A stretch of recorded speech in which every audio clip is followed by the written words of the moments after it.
ലേക്ക് ഷോറിൽ നടന്നത് അവയവദാനമോ നരഹത്യയോ?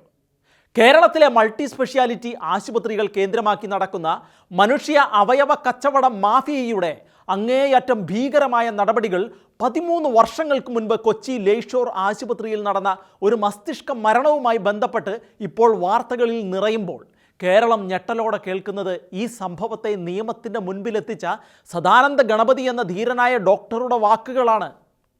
കേരളത്തിലെ സ്വകാര്യ ആശുപത്രികളിൽ മസ്തിഷ്ക മരണം വർദ്ധിച്ചു വരുന്നു എന്ന് മനസ്സിലാക്കി അതേക്കുറിച്ച് പഠിച്ച ഡോക്ടർ ഗണപതി ബ്രെയിൻ ഡെത്ത് കേസുകളിൽ ആശുപത്രികൾ നടത്തുന്നത് അങ്ങേയറ്റം തെറ്റായ നിഗമനങ്ങളാണെന്ന് കണ്ടെത്തുകയും അതിനെതിരായി 2015 ഒരു പൊതു താൽപ്പര്യ ഹർജി ഹൈക്കോടതിയിൽ സമർപ്പിക്കുകയും ചെയ്തു.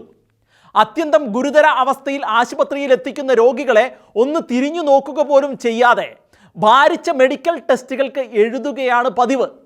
സാധാരണ കൊടുക്കുന്ന തീവ്ര പരിചരണങ്ങൾ കൊടുത്താൽ പോലും ജീവിതത്തിലേക്ക് മടങ്ങി വരാൻ വളരെ സാധ്യതയുള്ള രോഗികളുടെ ഹാർട്ട് ബീറ്റ് ഒന്ന് നോക്കുക പോലും ചെയ്യാതെ മാഫിയ തലവന്മാർക്ക് വേണ്ടി മസ്തിഷ്ക മരണമെന്ന വ്യാജ സർട്ടിഫിക്കറ്റിൽ ഒപ്പിട്ടാൽ അപ്പോൾ തന്നെ ഡോക്ടർമാർക്ക് കിട്ടുന്നത് 500,000 രൂപയാണ് എന്നാണ് പറയപ്പെടുന്നത്.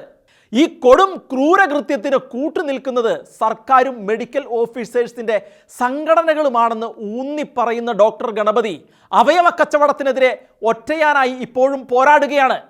പല ആശുപത്രികൾക്കുമെതിരെ അദ്ദേഹം കൊടുത്ത പരാതികൾ പല കോടതികളിലുണ്ട്.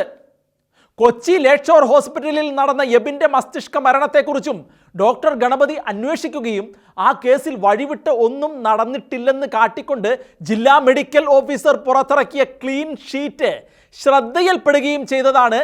എന്നാൽ റിപ്പോർട്ട് വന്നതിൻ്റെ അടുത്ത ദിവസം തന്നെ അതിൽ ഒപ്പുവെച്ച ഫോറൻസിക് ഡോക്ടർ രമ സംഭവം താൻ അറിഞ്ഞിട്ട് പോലും ഇല്ലെന്ന പരസ്യ നിലപാട് എടുത്തതോടെയാണ് ഡോക്ടർ ഗണപതി ഈ വിഷയത്തിലേക്ക് കടന്നത്. കേസിലെ FIR-ഉം ഡോക്ടർ സഞ്ജയ് നടത്തിയ പോസ്റ്റ്മോർട്ടം റിപ്പോർട്ടുമടക്കം ആ കേസ് സംബന്ധിച്ച് കിട്ടാവുന്നത്ര രേഖകൾ അദ്ദേഹം ശേഖരിച്ചു.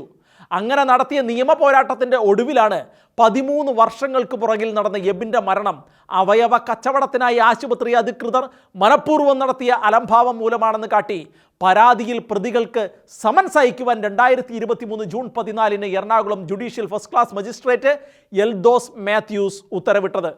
ആശുപത്രി ലേക്ക് ഷോർ ആണെന്ന് കണ്ടതോടെ നിർഭയ മാധ്യമ പ്രവർത്തനം മറന്ന ചില മാധ്യമങ്ങൾ വിമ്മിഷ്ടപ്പെട്ട് നിൽക്കുമ്പോൾ ആ വിഷയം സോഷ്യൽ മീഡിയ ഏറ്റെടുക്കുകയും ഡോക്ടർ ഗണപതിയുടെയും മരിച്ച എബിൻ്റെ അമ്മയുടെയും അഭിമുഖങ്ങൾ കാട്ടുതീ പോലെ പടരുകയും ചെയ്തു.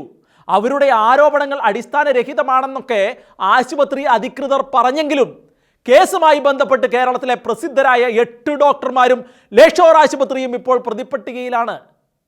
ഭാര്യയുടെ കരൾ തനിക്ക് മാറ്റിവെക്കാനാണെന്ന് പറഞ്ഞ് ലേക്ക് ഷോറിലെത്തിയ ഒരു മലേഷ്യക്കാരന് അവയവങ്ങൾ നൽകാൻ പ്രൊസീജിയർ അനുസരിച്ച് ചെയ്യേണ്ട ഒരു ടെസ്റ്റുകളും ചെയ്യാതെ ബ്രെയിൻ ഡെത്ത് എന്ന സ്ക്രിപ്റ്റ് ഉണ്ടാക്കി എബിനെ കൊന്ന് അവയവങ്ങൾ എടുത്ത് മലേഷ്യക്കാരന് കൊടുത്ത് ലക്ഷങ്ങൾ കൈപ്പറ്റുകയായിരുന്നുവെന്നാണ് ആരോപണം.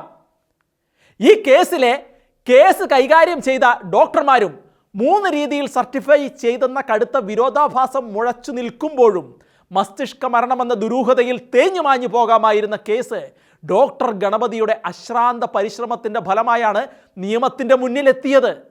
ഇത്തരത്തിൽ മനുഷ്യത്വരഹിതമായ നടപടികൾ കേരളത്തിൽ അങ്ങോളം ഇങ്ങോളം നടക്കുന്നുണ്ടെന്നും ഇതേക്കുറിച്ച് സർക്കാരിന് വ്യക്തമായ അറിവ് ഉണ്ടായിട്ടും സർക്കാർ നിഷ്ക്രിയമായിരിക്കുന്നുവെന്നുമാണ് ഡോക്ടർ ഗണപതി ഊന്നിപ്പറയുന്നത്. കൊച്ചി ലേക്ക് ഷോർ ഹോസ്പിറ്റലിൽ നടന്ന എബിൻ്റെ മരണം ബ്രെയിൻ ഡെത്ത് ആയിരുന്നില്ലെന്നും മറിച്ച് അത് ഒരു കൊലയായിരുന്നുവെന്ന് ഊന്നിപ്പറയുന്ന ഡോക്ടർ ഗണപതി ഇത്തരം വിഷയങ്ങളിൽ അടിസ്ഥാന വിവരം പോലുമില്ലാത്ത സാധാരണക്കാരെ ഉളുപ്പില്ലാതെ പറഞ്ഞ് പറ്റിച്ച് കാശിനു വേണ്ടി ആളെ കൊല്ലാൻ മടിയില്ലാത്തവരാണ് പല ഡോക്ടർമാരെന്നും തറപ്പിച്ചു പറയുന്നു. ആതുരാലയങ്ങൾ കേന്ദ്രമാക്കി തഴച്ചു വളരുന്ന അങ്ങേയറ്റം ഭീകരമായ കണ്ണിൽ ചോരയില്ലാത്ത അവയവ കച്ചവട മാഫിയയുടെ ഇടപെടലുകളാൽ വിസ്മൃതിയിലാകുമായിരുന്ന ഒരു കേസാണ് നിശ്ചയദാർഢ്യവും ആത്മധൈര്യവും പിന്നെ തികഞ്ഞ മനുഷ്യത്വവും കൈമുതലാക്കിയ ഗണപതി എന്ന ബിഷഗുരൻ നടത്തിയ ജീവൻ മരണ പോരാട്ടത്തിലൂടെ നീതിപീഠത്തിൻ്റെയും പൊതുജനത്തിൻ്റെയും മുന്നിലേക്ക് എത്തിയതെന്ന് പൊതുജനം കരുതുന്നു.